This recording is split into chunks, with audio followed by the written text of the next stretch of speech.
Bonjour à tous et bienvenue pour cette nouvelle vidéo. Merci à tous ceux qui me suivent et si vous ne me suivez pas encore, n'hésitez pas. Donc on avance la maison, la petite maison de 65 mètres carrés. Donc là je me suis un peu occupé de l'extérieur comme il faisait beau. Donc on a la partie terrassement, décapage et puis la partie réseau, donc électricité, eau potable, ce qu'on appelle les viabilités. Et après, j'ai commencé les fondations pour mon futur mur, ainsi que la pose des moellons et la construction d'un mur en pierre avec par la suite les joints. On va commencer tout de suite par le décapage et l'évacuation. Moi j'ai mon camion et ma pelle. Je vous ai mis un peu les tarifs. Donc la location de camion avec chauffeur c'est 550 € hors taxe en général. Et la location de pelle 5 tonnes sans chauffeur 240 et avec chauffeur 600 €. Donc c'est à peu près, c'est à titre indicatif, aux alentours de chez moi ou quand j'avais ma société, c'est à peu près les tarifs qu'on pouvait avoir. Donc là j'ai eu une grosse journée. Après, pour le reste de l'évacuation, pour vider la terre, je vous conseille toujours d'aller demander un peu aux agriculteurs du coin, parce que des fois, ils ont toujours de quoi entreposer la terre. Des fois, ça peut les arranger, sinon les emmener en carrière. Comme vous pouvez le voir là, ils ont installé entre-temps, entre mes travaux, la logette EDF. Donc moi, après, je vais m'occuper des raccordements. Au niveau des raccordements, donc nous avons de l'eau potable, électricité, PTT, donc c'est le téléphone, entre guillemets. Après, là, je fais les deux appartements parce qu'il y aura une autre maison à côté, donc ce qui fait que j'ai tout rassemblé au même endroit. Donc on commence par creuser les tranchées. L'eau, au minimum, ça serait bien de les mettre à 80 cm de profondeur, voire 1 mètre. C'est l'idéal pour éviter que le gel, tout simplement. Donc là, j'ai installé le regard, un gros regard, comme il y a deux tuyaux qui arrivent, j'ai installé un gros regard de 80 par 80. Et puis les fourreaux électriques, pareil, du 90. C'est des fourreaux normés, donc un 90 de diamètre. Et puis à chaque fois, le téléphone, c'est 2,45 en verre. Donc voilà. Bien mettre les fourreaux le plus droit possible, c'est le mieux parce que ça vous évite de galérer à passer les câbles après par la suite. Quand vous remblayez, toujours le grillage avertisseur, donc il y a une règle, c'est vraiment on rajoute 20 cm, donc le mieux 10 cm de sable et 10 cm de terre. Et après, on met le grillage avertisseur. Tout simplement parce que par la suite, si jamais vous recreusez, les 20 cm, quand vous allez tomber sur le grillage avertisseur, vous savez qu'il y a les fourreaux en dessous. Donc très important de suivre ça. Et si vous pouvez, prendre des photos. Comme ça, vous vous souviendrez toujours d'où il se trouve. Par la suite, je prépare pour creuser les fondations de mon mur. Donc j'ai fait des fondations de 40 de profondeur par 40, tout simplement parce que le mur quand même est assez large. Donc vous voyez là tout le long. Après j'ai coulé. J'ai coulé en même temps que la dalle intérieure, comme j'ai fait venir une toupie, j'en ai profité. Et j'ai installé le premier rang de moellons avec des ferrailles qui dépassent. C'est très important. Essayez d'installer toujours vos moellons dans la fondation fraîche parce que c'est le plus simple et surtout au niveau solidité, c'est le meilleur. Donc oui, j'installe des moellons pour un mur en pierre parce que tout simplement la partie enterrée, j'ai pas de raison à mettre de la pierre. Donc ce qui fait que simplement je mets des moellons derrière. Et vous allez voir par la suite, une fois, j'ai posé des moellons de 10, donc les moellons de 10 c'est un peu l'enfer à poser, c'est un peu long, je préfère les moellons de 20 à poser parce que pour l'aplomb c'est quand même beaucoup plus simple. Les moellons de 10 ont vraiment tendance à bouger, donc faites pas du ciment, enfin du mortier trop liquide, restez quand même bien pâteux pour justement qu'ils se tiennent bien en place. Et puis après, n'hésitez pas à mouiller les moellons pour vraiment que ça colle, mais normalement, il n'y a pas trop de soucis. Par contre, si jamais je m'arrête, je remplis jamais les joints des moellons. Si jamais je m'arrête à ce niveau-là, je le remplirai quand je ferai le rang suivant. Tout simplement pour que le lit du rang suivant et les joints des moellons d'avant se marient ensemble. Donc c'est une petite technique et comme ça durcit un peu votre mur. Là, j'ai pas trop de soucis parce que les moellons de derrière me servent plus de coffrage. au niveau dureté en fait du mur, si vous voulez. Solidité, pardon. Solidité du mur. Donc là, j'installe les premiers rangs de pierres. Le premier rang, c'est toujours les plus simples en général. On met des grosses pierres. Et vous allez voir que, en fait, voilà, je mets rien derrière les murs parce que tout simplement, par la suite, je vais, bah, comme là, vous le voyez, je vais couler du béton pour vraiment que ça fasse un mur de soutènement. Parce qu'un mur de soutènement doit être en béton armé. Donc le armé, c'est les ferrailles qu'on va mettre dedans. Donc vous voyez des tiges sortir de ma fondation que j'avais mis à la place. Et après, je vais glisser un treillis dans le béton frais pour vraiment avoir la continuité du ferraillage jusqu'au sommet. Donc je monte au fur et à mesure, comme c'est assez frais, je monte un peu des pierres, je coule derrière, je monte des moellons, et ainsi de suite. Pour monter tout ce qui est la partie enterrée, je coule en béton. Je rappelle le dosage du béton. Moi, j'ai une pelle, on va dire, de 27. C'est ce qui a marqué sur votre pelle en général quand vous l'achetez. Donc, je mets à peu près 35 pelles, sachant que moi, je charge bien les pelles en général. On me l'a toujours dit. Donc, je fais 35 pelles pour un sac de ciment. Donc, toujours ça, un peu, on va dire, un peu fluide. Pas liquide, parce qu'il ne faut pas que votre béton soit liquide, mais on va dire un peu plus fluide. Donc là, voilà, je monte ainsi de suite les pierres et je recoule derrière. Voilà, j'ai fait ça deux fois, deux, trois fois. Comme ça, j'ai vraiment un mur qui bougera pas dans le temps. Et par la suite, je vais pouvoir monter mes pierres. Donc pour les pierres, tout simplement, je suis allé acheter des pierres en carrière.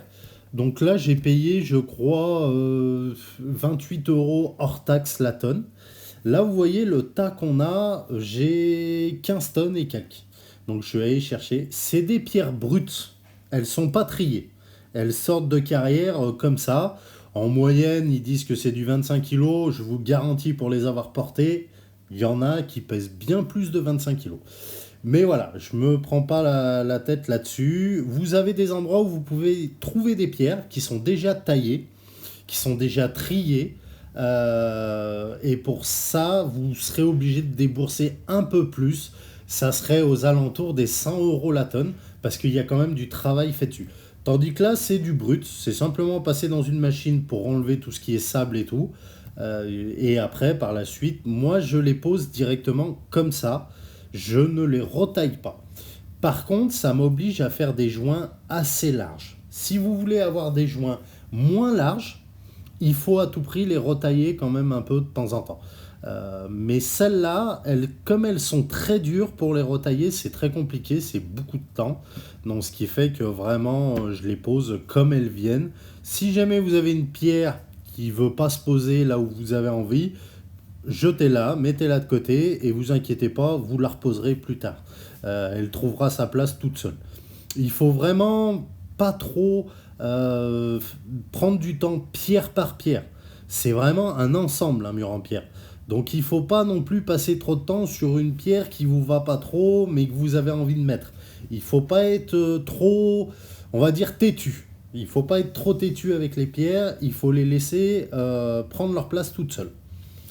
Sur la construction en lui-même, j'utilise du mortier dosé, tout simplement, je mets 25 pelles de sable en 0,4.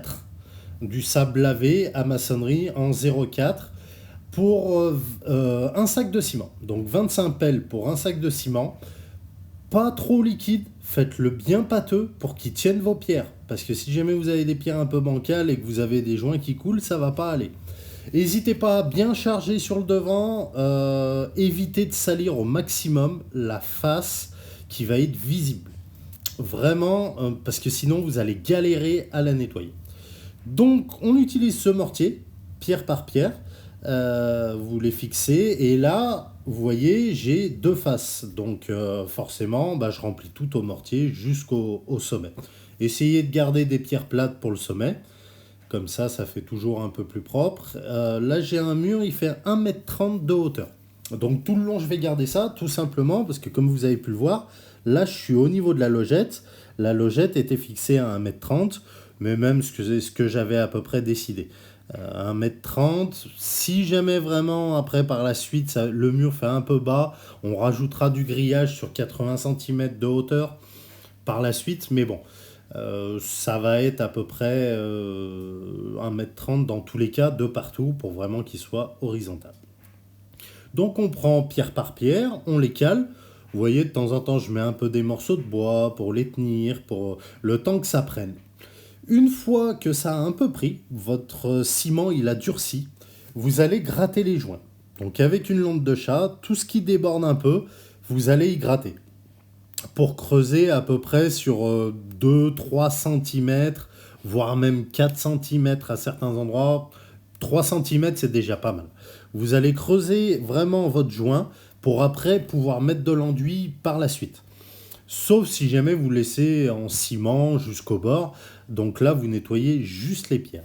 Donc première étape, voilà. Moi, je gratte les joints, vraiment, pour vraiment y nettoyer. Après, tout simplement, quand ça a bien pris, j'enlève tout ce qui est les traces sur les pierres avec une brosse métallique. Vraiment pour bien nettoyer, pour bien détourer les pierres. Vous voyez comment les pierres, elles ressortent du mur. C'est parce que j'ai bien gratté le joint. Tandis que quand je les pose, ça fait un peu, voilà, ça fait un peu dégueulasse parce qu'il y a des coulures de ciment un peu de partout.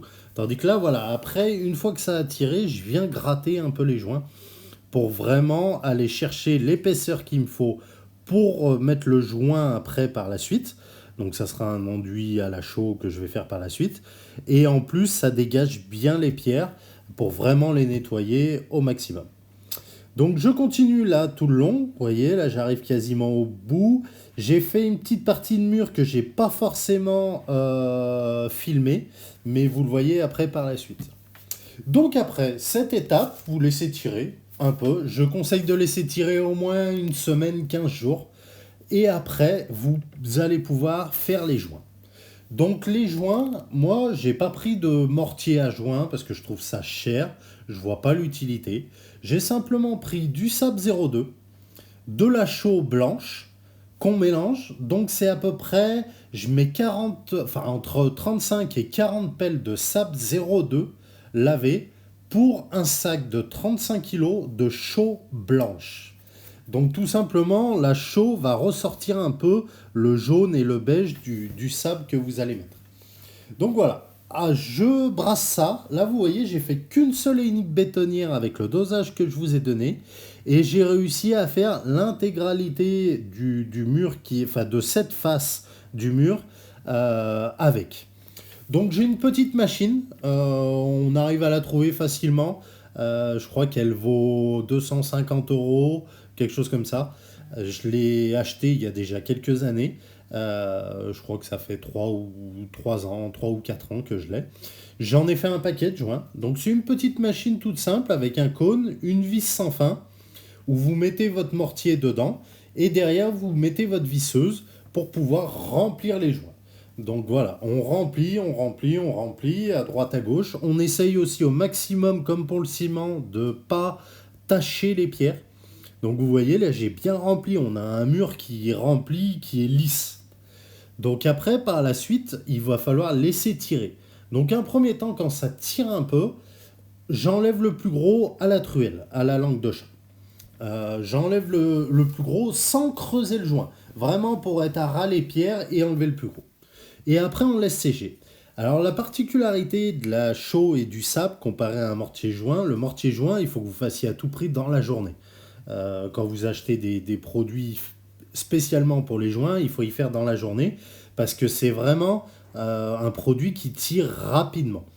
Tandis que la particularité de la chaux et du sable, c'est que ça met du temps. Là, vous voyez, on était au mois de novembre, c'était assez humide. J'ai attendu quand même 4 jours avant de vraiment finir les joints. Histoire que ça a pris un peu, que l'eau soit partie. Donc en attendant ces 4 jours, j'ai vraiment, une fois que j'avais gratté le plus gros à la langue de chat, j'ai couvert mes murs pour éviter qu'il pleuve dessus, tout simplement avec des planches, surtout sur cette face, et j'ai attendu. Tous les jours, je suis venu voir si jamais c'était bon. Et après, par la suite, on finit vraiment à la langue de chat, mais surtout, on va y faire à la brosse métallique. Vraiment vous voyez là, les joints, ils ont changé de couleur. Quand ils tirent comme ça, ils changent de couleur au fur et à mesure. Et après, je viens à la brosse métallique. Je ne creuse vraiment, enfin, je ne creuse pas trop le joint. C'est vraiment un coup de surface pour effacer un peu les traces, les choses comme ça. Mais surtout, je viens nettoyer les pierres et détourer les pierres pour vraiment qu'elles ressortent un peu du mur, que le joint soit en arrière-plan et que la pierre soit vraiment en apparent. C'est ce qui vraiment donne la beauté du mur en pierre. Donc cette partie-là, c'est quand même très, très important. Mais par contre, vous inquiétez pas, sur la chaux sable, ça met du temps à tirer. Vraiment beaucoup de temps. Donc voilà, après le résultat, une fois que ça a tiré. Une fois que vous avez gratté à la brosse métallique, n'hésitez pas à passer un petit coup de balayette sur les joints et surtout sur nettoyer. Et ça fait vraiment quelque chose de très sympa par la suite.